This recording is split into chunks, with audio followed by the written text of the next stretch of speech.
Olá, alunos do curso de Direito, primeiro período, primeiro semestre da Unicesumar do campus Londrina, aqui é o professor Sérgio Nene, da nossa matéria de Teoria Geral do Estado e da Constituição. A partir da semana que vem, as nossas aulas obrigatoriamente passam a ser exclusivamente ao vivo. Felizmente, essa semana a gente ainda pode gravar algumas aulas, né? E eu digo felizmente porque tem hora que a internet está bem complicada para fazer aula ao vivo. O pessoal do Matutino acho que sabe, uma vez estava dando aula para vocês, eu caí, daí, não daqui, né? A internet caiu e não voltou, né? E quando a gente pode gravar o vídeo tem essa facilidade, na qual, digamos assim, dependente de qualquer coisa, a gente pode, por conta disso, é, gravar e deixar disponível para vocês. E eu também me preocupo muito com vocês nesse sentido, né? Porque se para mim acontece da minha internet cair, eu acho que não seja um privilégio exclusivamente meu. Pode ser que a internet de vocês também venha a falhar nesse sentido, né? E por conta disso, esse receio que eu tenho quanto à questão aí da internet, né? Porém, a partir da semana que vem, as aulas deverão ser feitas exclusivamente pelo Google Meet, essa é a orientação institucional. E, obviamente, nós vamos seguir isso, não vai ser nenhum problema também para a gente fazer isso. Uma vantagem da aula ao vivo é a gente poder conversar um pouco mais, mas também com essa desvantagem de eventuais erros de conexão, tudo. E, mas também a nossa aula ao vivo vai ser gravada, então se vocês não conseguirem assistir ela no momento em que ela for, ela também vai ser disponibilizada para vocês, né? Gera um link ali, depois que o Google processa, o Google Meet no Record ele disponibiliza aí pra gente e a gente posta para vocês. E, enfim, a vida que segue, né? O nosso tema de hoje, pessoal, é um tema que me é muito grato, muito caro, né? Um tema que, assim, me agrada muito conversar sobre ele com vocês, é, que é o constitucionalismo americano. Para que nós nos recordemos, a nossa aula passada foi dedicada ao estudo do constitucionalismo inglês, que é um constitucionalismo de referência para nós brasileiros, como para o constitucionalismo mundial, porque daqueles instrumentos históricos, do qual eu aponto aqui a Magna Carta Libertatum de 1215, a Petition of Rights de 1628 e a Bill of Rights inglesa de 1689, nós temos aqui ali nesses três conjuntos de documentos uma enorme carga histórica, valorativa, mas sobretudo esses dois documentos representam o pontapé inicial do que vai ser o constitucionalismo em razão, é, dessa evolução que o constitucionalismo teve, porque ali iniciava-se as primeiras limitações do poder do Estado, né?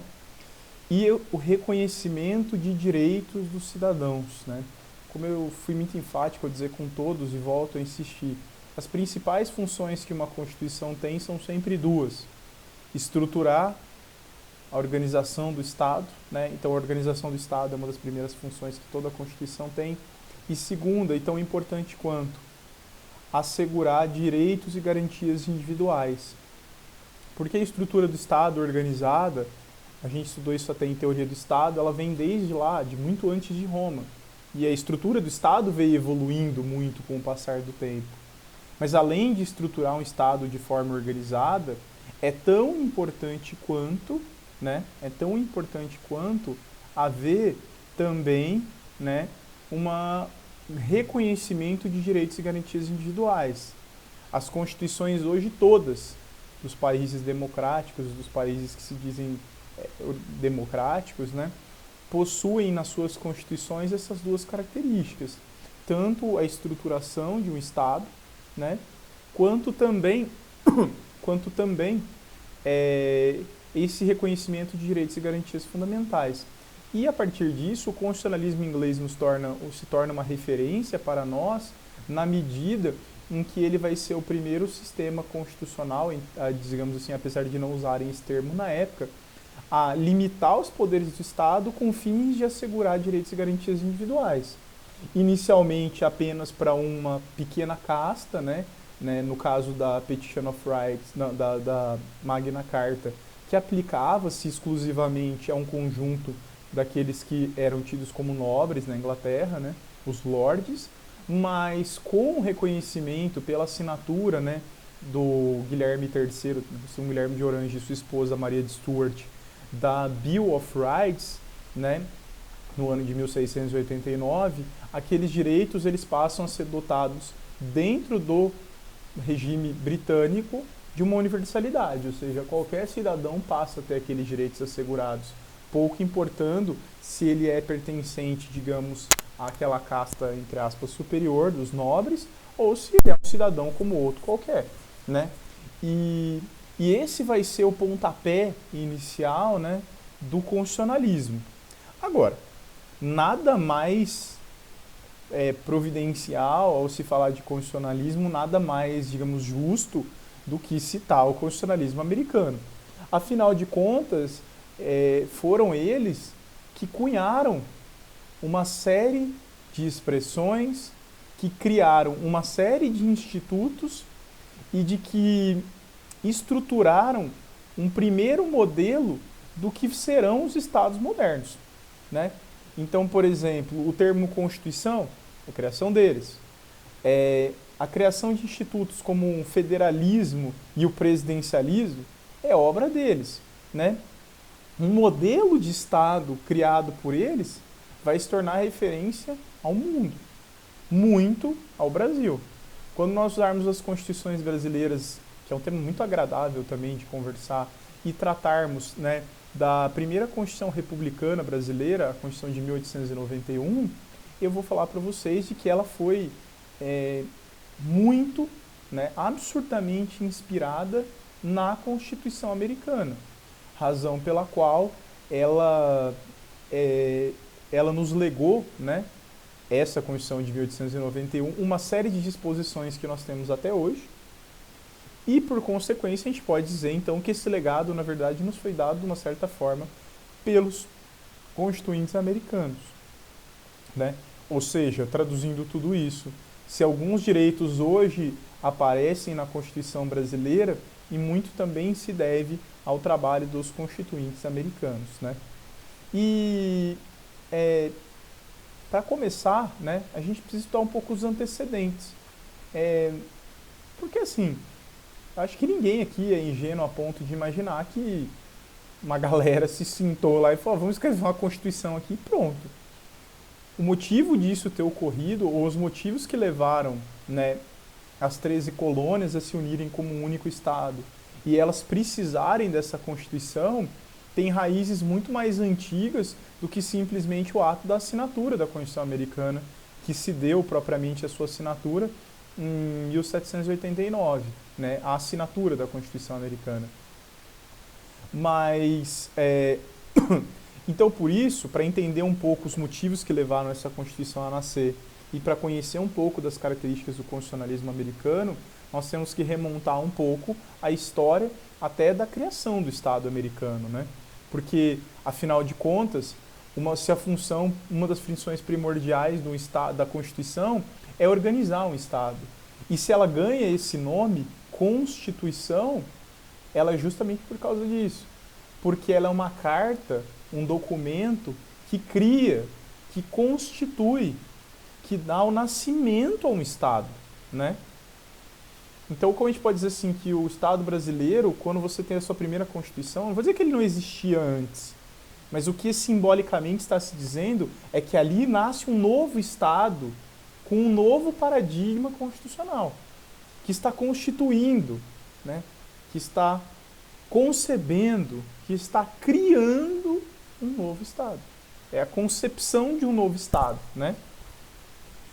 E isso também é obra dos americanos. Eles é que cunharam esse termo. Eles é que resolveram falar assim, nós estamos criando um país. Beleza, vamos criar um país? Vamos.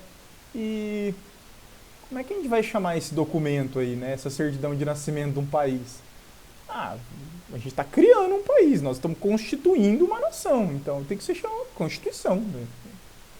Isso tem muitos relatos históricos de por que escolheram esse nome, mas a ideia provém certamente desse termo, né? Mas vamos antes aos antecedentes. É, alguns dos senhores devem conhecer, de todos aí devem conhecer essa história, alguns talvez de forma mais superficial, mas pouco importa porque ela é relevante para nós do direito, tá? Porque os Estados Unidos são um exemplo de Estado em algumas medidas, né? Você deve saber que a Inglaterra teve colônias mundo afora, né? Eu sempre fui muito enfático em dizer que era uma expressão tradicional, né? Do período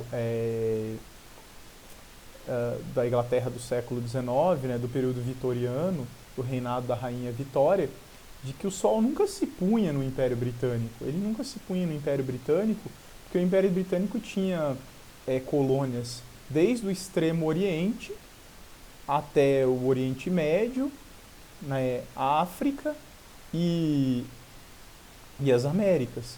Então, enquanto em uma colônia o sol se punha, estava nascendo em outra. Mas vocês devem saber que ali na região da América do Norte, onde hoje é situado os Estados Unidos, um pedaço daquele território foi... aquele território originalmente foi descoberto por navegadores espanhóis, mas quem primeiro fixou raízes ali, né, as primeiras colônias britânicas, elas datam do ano de 1607. A primeira colônia britânica é onde hoje se instala, na região conhecida como Nova Inglaterra, uma península quase lá na costa leste, bem ao norte dos Estados Unidos, na região chamada Nova Inglaterra, cujo primeiro colônia foi onde hoje é o estado de Massachusetts, né? Ali mas as primeiras colônias surgiram ali, naquela ponta, né, onde vão ser o estado de Nova York, Virgínia, Pensilvânia, Maine, Delaware, Massachusetts, né? Então, naquela ponta ali da região norte dos Estados Unidos, na costa leste, foram estabelecidas as primeiras colônias britânicas.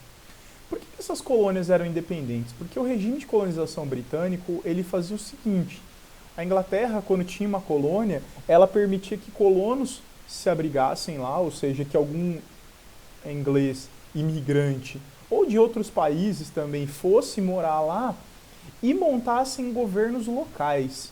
Porque isso tem muito a ver com a própria tradição britânica, né? A tradição britânica é de uma coroa, mas de governos locais.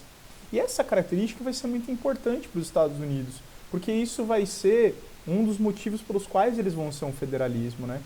Então, por que se estabeleceram pequenas colônias ali e não uma única grande colônia? Porque, na verdade, a Inglaterra meio que incentivava as pessoas aí desembarcando e formarem pequenas cidades, grupos, né, vilarejos. Especialmente essas colônias foram habitadas, né, por imigrantes ingleses, escoceses e, na sua grande maioria, irlandeses, né? Que muitos foram para aquela região em busca de terras, que obviamente vocês devem imaginar, né, na Inglaterra, na condição de ilha, é um bem escasso. Terra na Inglaterra é algo que sempre custou muito caro, então não era acessível a todos, enquanto essas colônias tinham terra muito mais a oferecer, né, em terras em abundância. Então a Inglaterra incentivava essa migração a essas novas terras, porque ciente de que a ocupação daquelas terras lhe asseguraria também o seu domínio britânico sobre elas. Porque naquela mesma região, um pouco ao norte, tinham colônias francesas, ao sul existiam colônias espanholas, e ali também num pouco mais para a região do Golfo do México, outras colônias francesas, e uma vasta ocupação, uma cota territorial, entre aspas, desocupada, que eram na época habitados especialmente pelas nações indígenas, né? E a Inglaterra, então, ela incentivava essa colonização. As primeiras colônias vão se estabelecer ali e formando governos locais.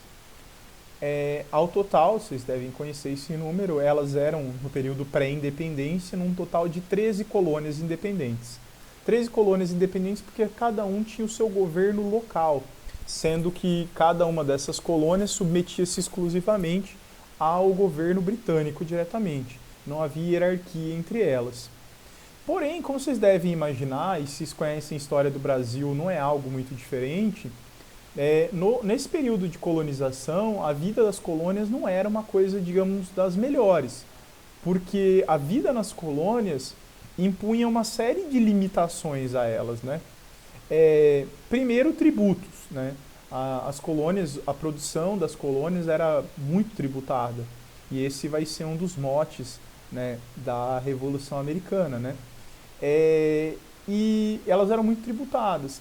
Mas existia também uma limitação muito ao desenvolvimento dessas colônias, né? Aqui no Brasil existia uma figura nefasta chamada comendador. No Brasil colônia, antes da vinda da família real ao Brasil, no Brasil colônia, se você aqui morava, era proibido a manufatura de bens brasileiros. Ou seja, não era permitido a fabricação de nada em terras brasileiras. Então todo bem industrializado ou manufaturado deveria ser importado de Portugal, né? E encomendado a Portugal. E existia um funcionário público que era um atravessador. Era alguém que você procurava ele para encomendar bens do império, né? A figura do comendador. Na Inconfidência Mineira, né? Um dos principais objetivos dos Inconfidentes era, dentre outros, assassinar o comendador. Porque o comendador de Ouro Preto era absurdamente corrupto, e para que você fizesse encomendas de bens manufaturados a Portugal, como picareta, pá, e qualquer coisa que você precisasse, ele cobrava propina sobre isso. Senão, a caneta de liberar essa compra ou não era dele, senão ele não liberava. Isso também era aplicado às colônias britânicas, que tinham uma vida muito sofrida por conta disso, né? Porque elas eram muito cobradas nesse sentido. Mas a coisa começa a ganhar um fermento extra com uma guerra chamada Guerra dos 7 Anos. A Guerra dos 7 Anos é uma daquelas inúmeras guerras, inúmeras, porque foram inúmeras mesmo, guerras entre a França e a Inglaterra. França e a Inglaterra guerrearam por muitas vezes, né? A famosa Guerra dos 100 Anos entre eles, que durou 103 anos. Na aula passada falei da morte do Ricardo Coração de Leão, que foi uma batalha contra a França. E França e Inglaterra já brigaram inúmeras vezes. E essa Guerra dos 7 Anos, que começou lá na Europa, ela veio repercutir aqui nas Américas. Porque as colônias britânicas, elas eram cercadas tanto ao norte quanto uma parte ao sul por colônias francesas. E as colônias francesas tentaram invadir as colônias britânicas. Por isso, para proteger suas colônias, a Inglaterra teve que deslocar tropas lá da Inglaterra para proteger suas colônias aqui e expulsar essa eventual tentativa de invasão dos franceses às terras das colônias britânicas. O resultado foi que depois dos 7 anos de guerra houve um acordo de paz entre a Inglaterra e a França. E vocês devem imaginar que fazer uma guerra por 7 anos não é barato. Nós estamos aí há poucos dias de quarentena e já estamos discutindo crise econômica, você imagina ficar 7 anos em guerra, né? E aí então vem a ideia, né? Se um dos motivos, né, se um dos maiores gastos de guerra foi a proteção das colônias, elas têm que pagar por isso. Foi essa ideia que a coroa britânica teve. E então, como resultado dessa guerra, aumentou-se a tributação incidente sobre todos os produtos produzidos ou destinados às colônias. As colônias foram tributadas como forma de pagar o custo dessa guerra. Vocês obviamente devem imaginar que os colonos não ficaram nem um pouco satisfeitos. Bem, para acrescer tudo isso, né, nós temos aí o iluminismo como posição filosófica, pensamentos aí como de Rousseau, né, pensamentos vão ser quase contemporâneos de Montesquieu, John Locke, né, o liberalismo em si também, né, uma das vertentes aí, podemos dizer, do iluminismo, mas da ideia do contratualismo, mas principalmente o iluminismo, né, e essa visão liberal, né, proposta por John Locke, e que já era passado há um bom tempo, passou mais de 100 anos das obras quase do John Locke, quase 100 anos da obra do John Locke. Então o liberalismo, o iluminismo fomentaram ou fermentaram esses ideais de liberdade, da ideia de que ninguém suportava mais aquele jugo, né, da coroa britânica. E somem a tudo isso o fato de que a Inglaterra era ainda um país monárquico, não era mais uma monarquia absolutista, existia um parlamento. Nós estudamos ontem isso, ou ontem não, outro dia isso, não foi ontem. Na nossa última aula nós estudamos isso, né? E que aqueles colonos que habitavam a região das 13 colônias, eles eram, na sua esmagadora maioria, quando não na sua totalidade, plebeus, né? Pessoas que não eram de famílias nobres inglesas, muitos sequer eram ingleses, como escoceses e principalmente irlandeses, que não pertenciam a nenhuma família nobre, e viam em todo aquele aparato de nobreza da Inglaterra algo às vezes até, digamos, ofensivo, cujas lideranças que a Inglaterra mandava aqui para comandar, ou mandava lá para comandar os Estados Unidos, ou as colônias, eram sempre nobres, que causavam talvez até ojeriza naqueles povos que não eram assim acostumados com aquilo, né? Que eles não eram desse regime monárquico com lordes e coisas do gênero. Quando você soma tudo isso, com esse aumento da tributação, você vai ter eventos ali, como um dos eventos conhecidos que se deu na Baía de Boston, né, em Massachusetts, bem essa capital ali da Nova Inglaterra, né, em que, numa sublevação dos cidadãos de Boston, um navio carregado de chá, que vinha do Império Britânico, vai ter toda a sua carga despejada na Baía de Boston, evento esse conhecido como Tea Party, né, a festa do chá, que vai ser um dos eventos precursores da independência americana. Ele é marcado isso porque o motivo do qual os cidadãos de Boston fizeram isso foi em protesto à tributação que estava sendo aplicada às mercadorias que vinham às colônias, que tornava a vida dos colonos algo insustentável até. E aí então, no ano de 1776, a primeira das colônias, o estado da Virgínia, né, declara sua independência. E, seguida a ela, né, as outras colônias vão fazer o mesmo. E essas 13 colônias vão se declarar independentes. A Declaração de Independência da Virgínia, um documento conhecido como a Declaração de Independência do Bom Povo da Virgínia, esse documento histórico é conhecido assim muito pelo seu estudo por aqueles que estudam o iluminismo. Porque ele começa com um pressuposto dizendo que todo homem nasce livre de direitos, né? Que todo homem nasce livre iguais em direitos, e de que esse é um direito sagrado e inalienável, a liberdade, né? E nessa declaração dos direitos do bom povo da Virgínia, o povo daquele estado se declara independente e diz: nós somos livres e não aceitaremos mais o jugo da coroa britânica. Seguindo o exemplo, né, os outros estados americanos vão seguir esse exemplo, nas outras colônias, perdão, e então as 13 colônias se proclamam independentes, né? Nesse primeiro período, elas vão fazer um tratado internacional entre si, criando a Confederação Americana. As 13 colônias se autoproclamam independentes, se reúnem, né, numa conferência e fazem a Confederação Americana por meio de um tratado internacional. Mas reconhecem ali num pouco período, porque isso vai ser entre 76 e 89, né, da primeira independência até ali, né, 89, então são 13 anos basicamente da existência da Confederação Americana, ou quase 13 anos da existência da Confederação Americana. Essas colônias sentirão como é precária a sua união, porque a Inglaterra vai tentar, obviamente, reocupar os seus territórios, existirão conflitos, é chamada Guerra de Independência, né?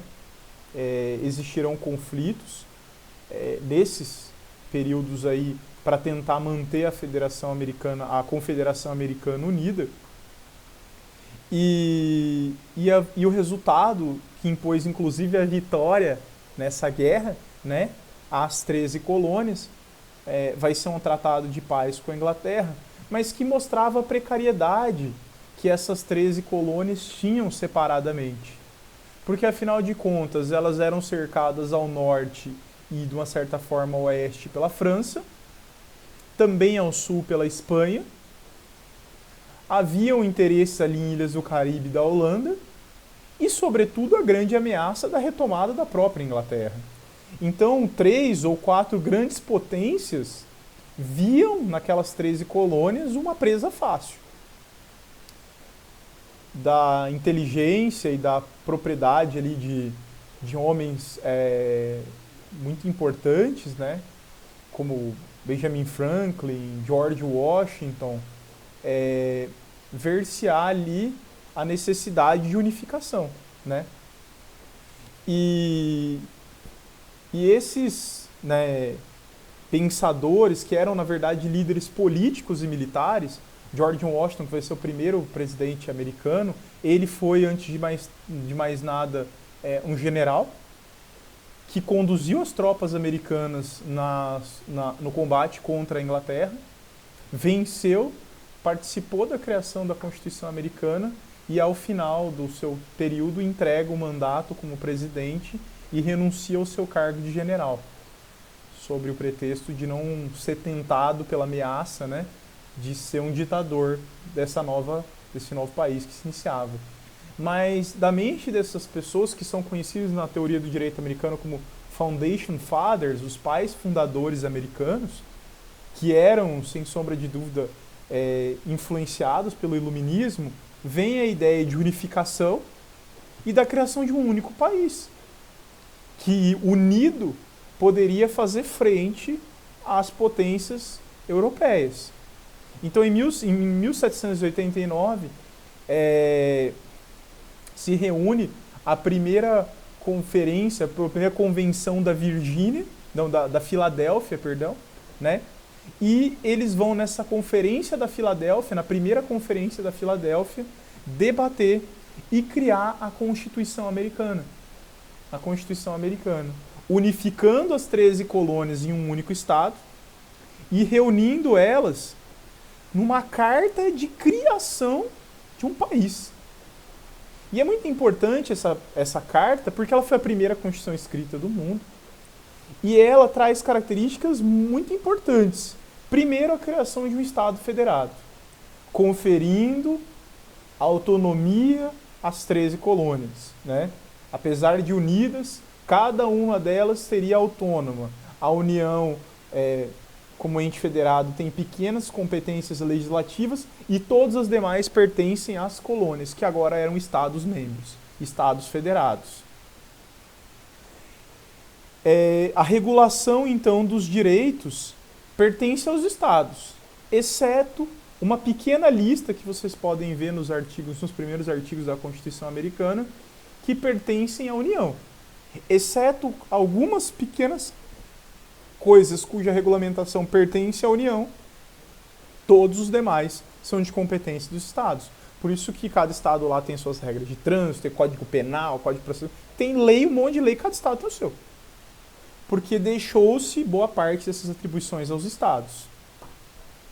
Criou o primeiro país presidencialista do mundo, escolhendo como primeiro presidente justamente aquele líder, aquele general que ajudou a vencer a Guerra de Independência. O general George Washington é reconhecido como o primeiro presidente americano, com mandato, né, e com poderes limitados. Limitados, né, sem ainda trabalhar essa ideia, já aplicando, entre aspas, a tripartição dos poderes, né. Bicameralismo, né, a ideia de dupla representatividade no legislativo. Uma casa representa o povo e a outra representa os estados. Então, o Senado e a Câmara, né? Os Estados Unidos foi o primeiro estado no mundo a ter esse modelo, né?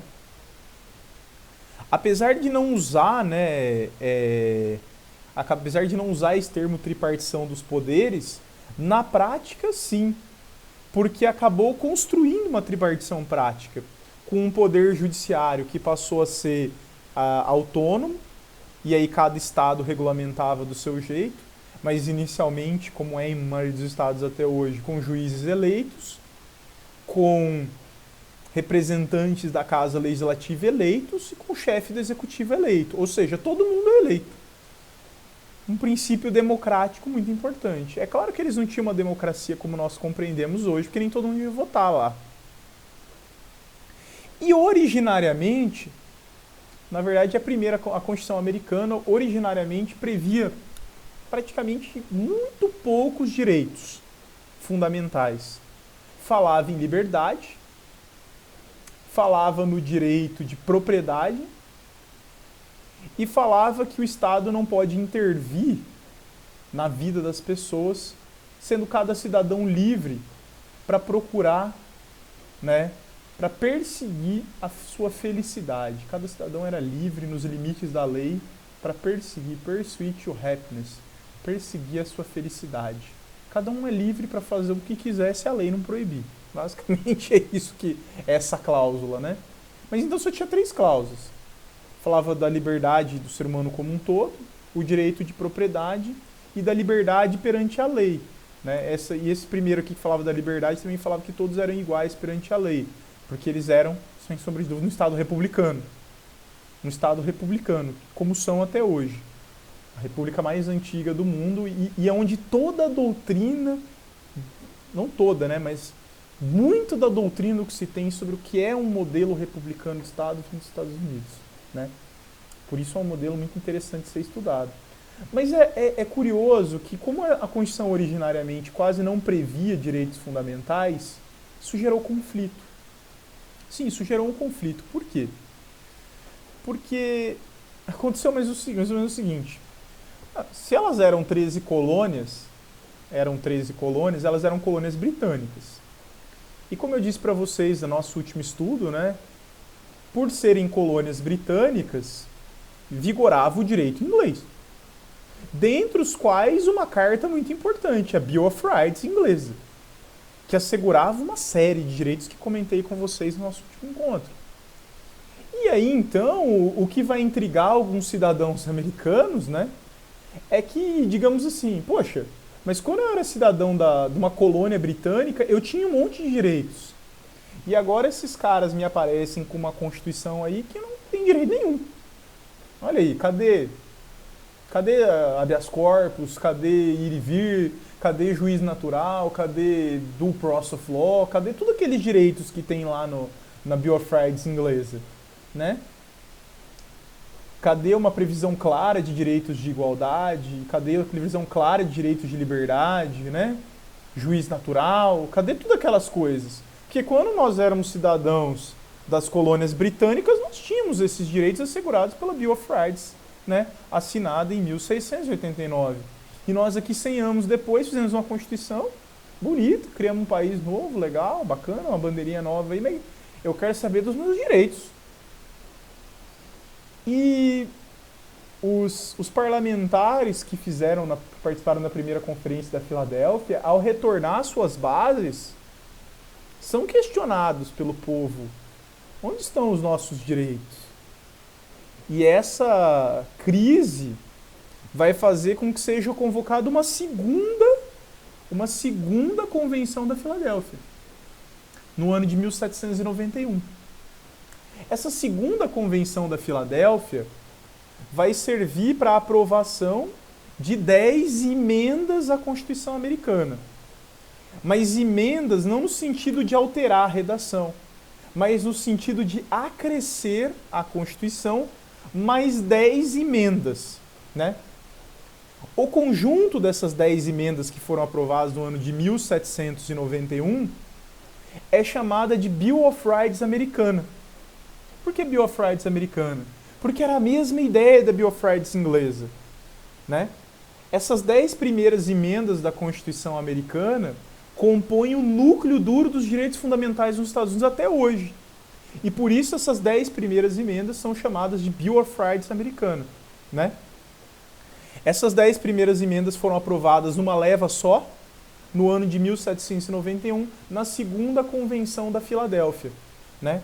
Que chamou os mesmos constituintes, entre aspas, que nem era esse o nome que davam a eles. Aquela mesma assembleia foi reunida novamente para discutir direitos e garantias fundamentais. E aprovaram então 10 emendas. cuja primeira emenda fala de liberdade religiosa, liberdade de imprensa e de opinião. Liberdade de imprensa e de opinião porque a imprensa foi muito importante no período de independência americana. A imprensa fomentava muito, né, a necessidade de independência dos Estados Unidos. E direito de livre associação. Todo mundo pode criar associação, pode se associar, pode fazer o que quiser, né? Isso são as regras da primeira emenda. Eu não vou comentar todas. A segunda emenda é aquela que talvez você já deve ter ouvido falar, que ela é estranha para a nossa atualidade, mas faz sentido para a época, né? Que fala que é direito de todo cidadão americano, é direito fundamental, Constituição, né? Segunda emenda, é direito fundamental de todo cidadão ter e portar armas como forma da defesa sua, da sua família e da sua propriedade. Por que essa previsão? Olha, pessoal, eles tinham acabado de vir de uma guerra. E um dos atos que a Inglaterra tentou fazer para coibir, para evitar a independência das colônias, foi proibir a venda de armas nessas colônias. E eles tinham medo do Estado. No fundo, eles eram muito liberais, né? São uma visão muito liberal e principalmente iluminista. O Estado, né, não sei, eu não confio muito no Estado. Então eu quero ter um direito de ter uma arma para eu me proteger, para eu proteger a família e proteger minha propriedade. Principalmente contra o Estado. Eu tenho medo desse cara, que é o Estado, né? Essa é a segunda emenda da Constituição Americana. Mas a mais famosa, sem sombra de dúvida, é a quinta emenda, que traz um rol extenso de garantias processuais penais, como habeas corpus, ninguém será preso sem contraditório, ampla defesa, devido processo legal, juiz imparcial, né? Direito de recurso, proibição de penas cruéis, uma série de garantias processuais penais, né? A quinta emenda, o direito de não produzir provas contra si mesmo, né? De presumir-se inocente, salvo prova em contrário. Então, todo um conjunto de garantias processuais penais que vocês devem imaginar que estão em vigor, inclusive no Brasil até hoje. É curioso dizer, mas a quinta emenda é uma emenda muito importante, ela é até muito vista em filme. Muitas vezes o cara diz, olha, eu vou avocar um direito que eu tenho da quinta emenda. Qual? Direito de permanecer em silêncio. Direito de ter um advogado para me acompanhar, né? E toda vez que você é preso. Direito de se presumir inocente. Todas essas garantias processuais penais que eu falei aí para vocês, né? Elas todas vêm da quinta emenda americana. E a quinta emenda, ela é historicamente tão importante, não só por causa das questões de filme, o cara chega e fala, eu vou avocar um direito meu da quinta emenda e não vou falar nada. É um direito que a pessoa tem, de não se auto-incriminar, de não produzir prova contra si mesmo.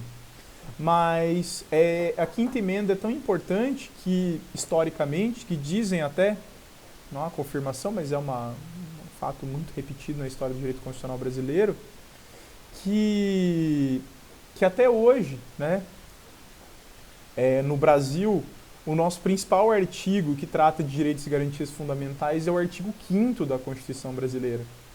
E eles escolheram o artigo 5º, o número do artigo, em homenagem à quinta emenda da Constituição americana, né? Então, o que para eles é a quinta emenda, para nós é o artigo 5º da nossa Constituição, que é o mais importante da nossa Constituição. Bem, como desenvolveu-se então a partir daí o constitucionalismo americano, né? Olha, o constitucionalismo americano se desenvolveu, a Constituição americana ainda tem outras emendas depois dessas 10, mas é a mesma Constituição que está em vigor até hoje. É uma Constituição que é de um modelo diferente da nossa, né? Eu costumo dizer que a Constituição americana é a 1.0, a nossa está ali para o 4.0, mais ou menos. Ela é a quarta geração de constituições. Vocês vão ver que cada geração de Constituição passa a ter características diferentes, né? E a Constituição brasileira é uma Constituição de hoje, de 1988. Ou seja, ela é 200 anos depois, né? 200 anos depois que ela foi feita, né? Então é natural que ela seja muito diferente da Constituição americana, né? Mas ela está em vigor até hoje.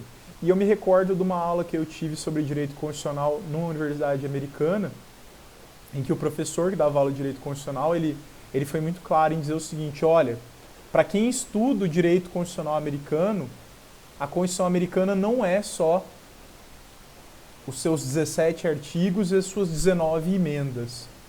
A Constituição americana é tudo isso, não, esses 17 artigos e as suas 19 emendas, acrescidos de mais de 200 anos de tradição constitucional. Porque eles têm mais de 200 anos de tradição constitucional, né? Para ser mais preciso, 230 anos de tradição constitucional. Tem 230 anos que eles têm Constituição. Então eles têm uma tradição de Constituição que vai fazer com que a Constituição deles seja muito além disso. Mas isso não é objeto da nossa aula de hoje. Por isso, pessoal, paro por aqui ao falar do constitucionalismo americano, né? Foi muito importante, é a principal Constituição do mundo. República, né? Modelo democrático, presidencialismo, federalismo, a própria ideia de Constituição, bicameralidade, todas essas ideias vêm do constitucionalismo americano, que funciona até hoje e ainda hoje, apesar de todos os pesares, ainda é um grande modelo de constitucionalismo para o mundo. Agradeço a atenção de vocês, desejo um bom estudo a todos e peço aí que respondam, né? Entrem lá no fórum da disciplina e respondam os questionamentos. Isso é muito importante como forma aí de como está a presença de vocês. E qualquer dúvida, estou à disposição de vocês. Lembrando que a próxima semana retornamos às nossas aulas ao vivo. Obrigado pela atenção de vocês até o final. Um grande abraço aí e boa noite a todos.